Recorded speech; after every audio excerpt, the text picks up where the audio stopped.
يا مساء الأنوار ويا أهلا بكم في فيديو اليوم اللي استنيته أنا شخصيا بزاف.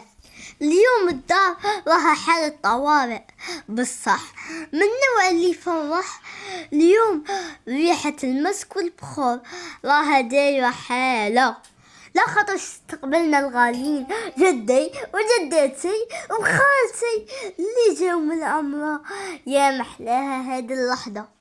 قدام ما يوصلوا خلوني نقول لكم قاع شصرة في الدار. قلبنا الدنيا، مسحنا نقينا حتى الحيوط، وقريب ينطقوا وقالوا لنا صاير بزاف. كنا باغيينهم يدخلوا ويشموا ريحة الراحة. المهم وصلنا للمطار والقلب يخبط، ودوك رانا نستنوا فيهم.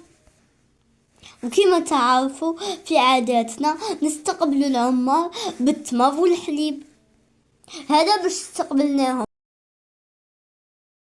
هينا وحنا نستنوهم برا، كانوا الغاشي بزاف وطولوا.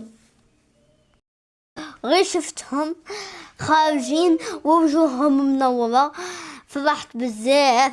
الحمد لله على سلامتهم وعمرة مقبولة وقبال لكل واحد الله يتمنى فيها.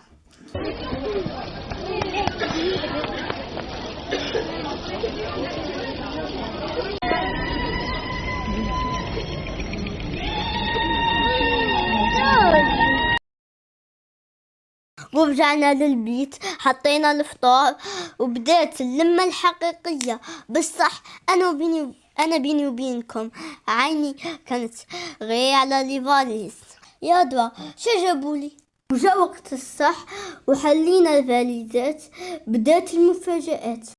الناس قاعدة تستنى في السجادات المسابح وما زمزم. بالصح جدي حاجة تانية. جدي يعرفني مدمن على المشروبات الغازية والعصائر. قال لي يا ولدي على بالي باللي قاع الناس توصي على ما زمزم والتمر، بصح انت حالتك خاصة.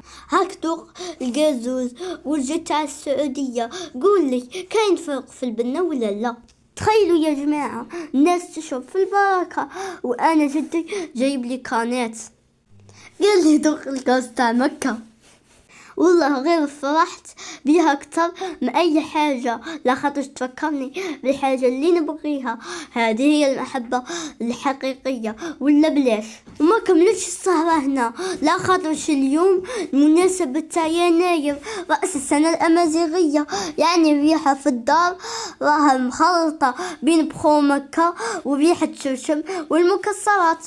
قعدنا هذيك القعدة الزينة وحكينا على تقاليدنا وكيفاش يناير هو فال خير وبركة، بين ضحكة جدي وهو يحكي لنا على الكعبة، وبين جداتي اللي توزع علينا في التمر، وبين خالتي اللي توحشتها بزاف، وبين سهرة يناير واللباس التقليدي. حسينا بالبركة في الدار. يناير هذا العام دخل علينا بالبركة وبزوار بيت الله، وانا راني نتمتع بالقازوز السعودي. ونقول لكم اسقاس امقاس الكل امازيغ وكل الناس ينعاد علينا بالصحة والستر.